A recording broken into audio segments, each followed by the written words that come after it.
Halo Soal MSP kembali dan saya Triandoko di Permain Jiwa.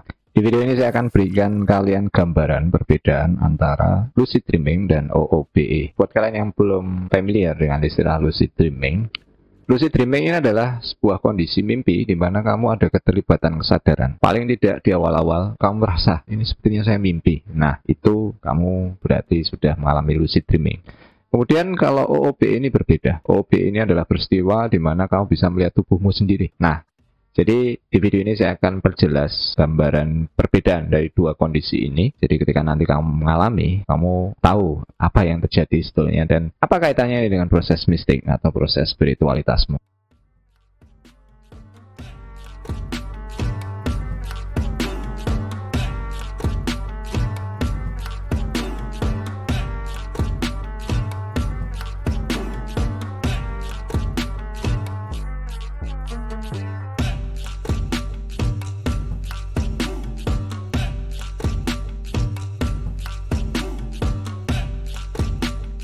Oke, biar lebih mudah untuk menyampaikan. Jadi saya singkat, lucid dreaming-nya LD dan out of body experience-nya OOBE. Perbedaan pertama dari LD dan OOBE, cara kuantitas atau frekuensi. LD ini lebih sering dialami banyak orang. Jadi mungkin perkiraan dari setiap orang bisa 50-70% pernah mengalami LD atau sadar, rasa dia bermimpi. Berbeda dengan OOBE, OOBE lebih jarang. Mungkin ya hanya sepertiga lah, 15-25, mungkin hanya seperempat ya dari kebanyakan orang, 25% lah maksimal dalam perjalanan hidupnya pernah mengalami OOBE.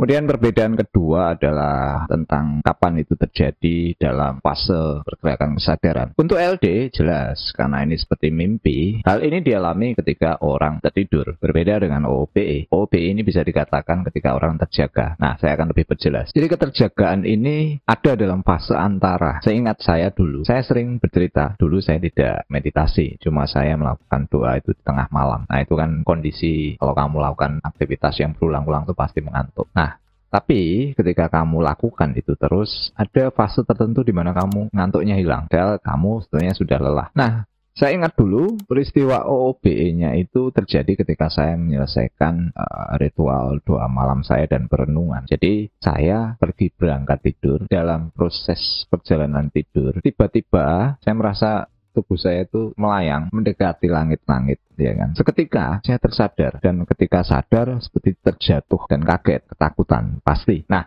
ini yang saya katakan bahwa kondisi ini kamu alami dalam fase keterjagaan, tapi sebetulnya ini sudah di level terjaga dalam eksistensimu, dalam perwujudan yang berbeda. Kamu ada dalam kondisi yang tidak lagi terikat dengan dimensi fisikmu. Jadi ini agak sulit kamu bayangkan. Sulit juga diberikan definisi yang jelas apakah terjaga atau tertidur. Karena prosesnya tadi yang saya ingat, saya baru mulai berangkat tidur atau mau rebahan, tidur-tidur awal lah. Jadi perbedaan ini adalah tentang kondisi. Yang satu dialami saat orang tertidur, yang satu dalam kondisi antara ketika dia masih terjaga. Sama halnya nanti ketika kamu dalam meditasi, akan ada banyak fenomena yang diantara apakah kamu terjaga atau tertidur. Nah, disitulah proses kamu memahami bahwa kesadaran itu bisa eksis tidak terikat dimensi tubuhmu. Kamu bisa tetap sadar sekalipun tubuhmu itu sudah tertidur.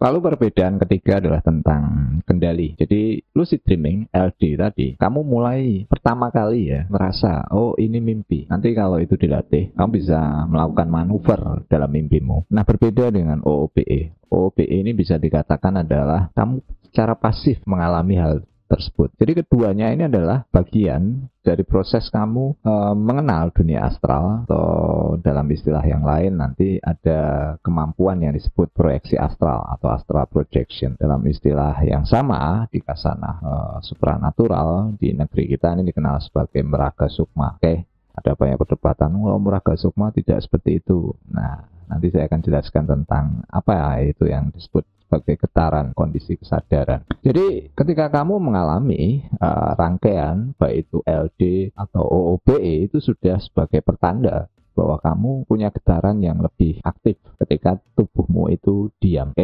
Jadi orang yang mengalami OOBE di awal-awal pasti ketakutan dan bingung. Kemudian dari pengalaman saya, seingat saya, dari proses ketakutan tadi, ketika bisa kamu atasi, kamu mulai lebih bisa membedakan, oh saya sedang transisi dalam dimensi yang berbeda, dan di situ kamu tidak lagi kaget, ya kan? Kamu mulai tenang dan perlahan kamu menganggap hal tersebut menjadi satu hal yang normal, bukan satu hal yang membahayakan atau yang lain-lain kebanyakan orang bayangkan. Nah, keduanya tadi, baik LD maupun OOBE, ini yang akan membantu kamu belajar proyeksi astral. Kemudian perbedaan berikutnya ini tentang, kalau dari sisi spiritualitas ada dikatakan lapis demi lapis tubuh. Tentunya ini juga sama, katakan hijab ya, kayak apa, pembatas dimensi demi dimensi kesadaran.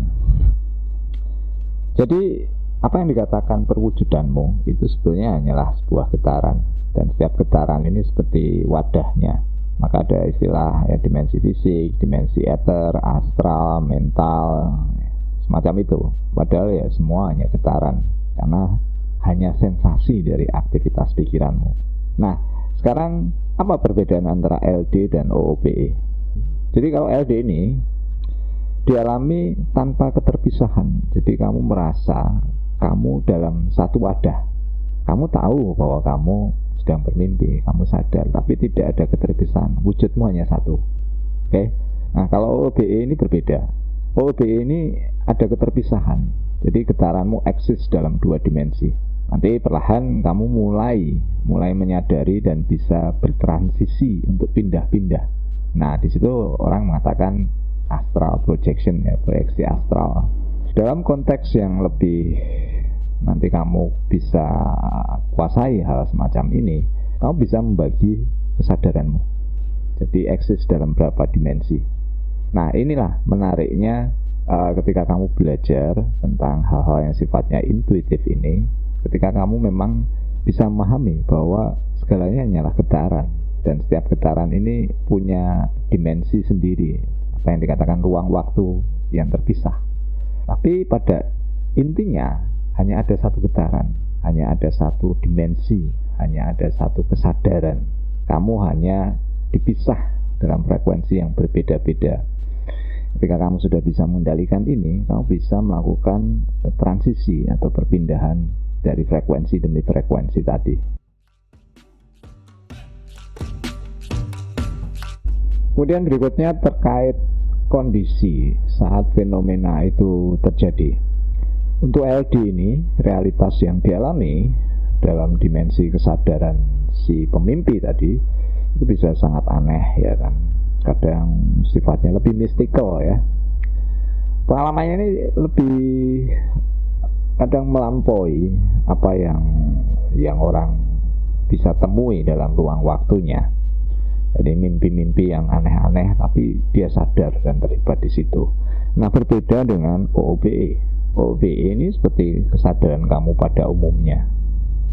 Jadi nanti kamu mungkin lebih sering mengalami kamu seperti bangun, ya kan?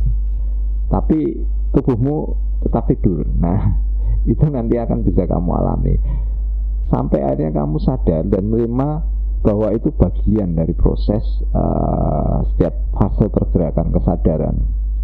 Jadi ini dulu yang saya alami. Saya bingung apa saya itu tidur atau saya tidak tidur, karena saya merasa sudah bangun, tapi begitu kembali ke kamar loh, tubuh saya kok masih tertidur di situ. Waktu itu saya ketakutan, apa saya sudah mati? Nah, begitu kamu terkaget tadi, ini seperti menyatukan kembali. Jadi kamu terbangun dua kali. Satu terbangun yang tanpa tubuhmu, kedua terbangun berikut dengan tubuhmu. Nah, sampai nanti kamu secara alamiah beradaptasi, itu akan bisa kamu kendalikan sendiri. Kemudian perbedaan berikutnya adalah kalau LD itu sifatnya subjektif, ya kan.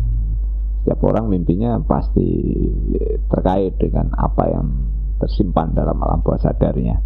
Nah, berbeda dengan OOBE. OOBE ini adalah sebuah pengalaman yang sifatnya lebih objektif.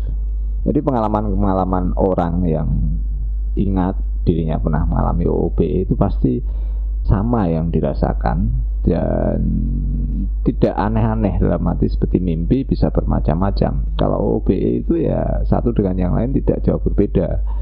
Dalam kasus saya tadi bangun tapi kok nggak bangun, ya kan. Ini kerap kali dialami orang.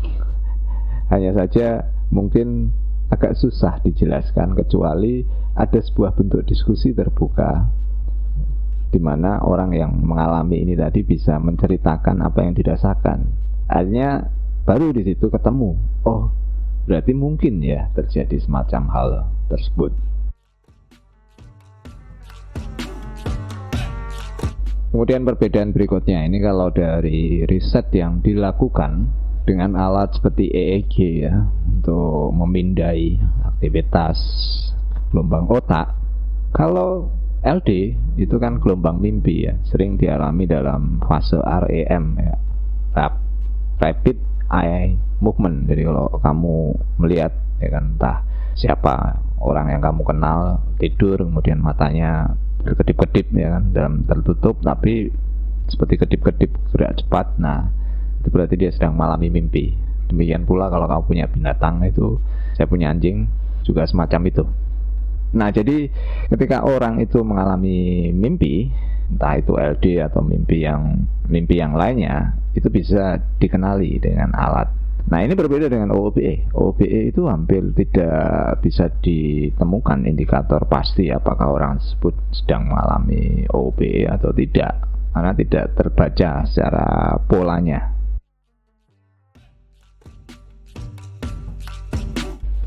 Kemudian perbedaan berikutnya antara LD dan OBE ini adalah kalau LD yang mengalami mimpi tersebut tidak bisa melihat tubuhnya. Nah berbeda kalau OBE memang lebih fenomena di mana kamu bisa melihat tubuhmu. Oke ya, jadi terkait dengan lapis demi lapis tubuh tadi. Yang pertama, si pemimpi itu memang tubuhnya tidak terpisah. Tapi kalau OBE itu ada keterpisahan, artinya jadi yang satu bisa melihat tubuhnya, yang satu tidak mengenali atau tidak ada aktivitas memperhatikan tubuh fisiknya.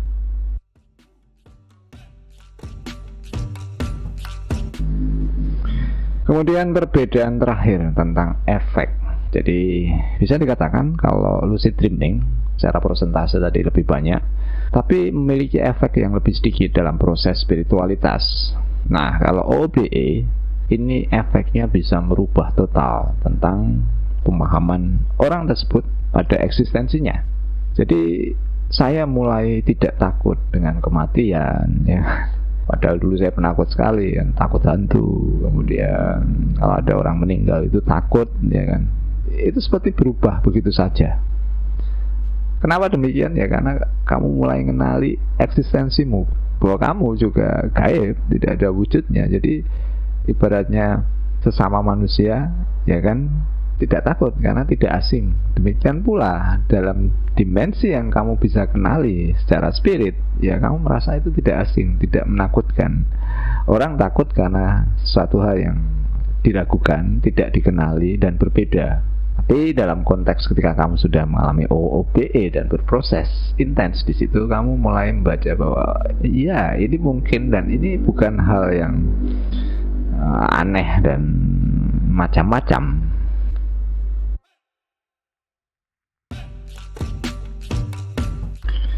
Oke, jadi sekian dulu materi kali ini. Pesan saya, kalau kalian belajar meditasi mistik, semua kuncinya ada di jurnal. Ketika kalian lebih punya catatan, dokumentasi, kalian nanti akan lebih bisa menghubungkan fenomena demi fenomena. Dan apa yang bisa kalian pahami tentang kesadaran itu sendiri. Dan akhirnya kalau kamu menemukan keterkaitan, intuisimu akan lebih bergerak lebih cepat.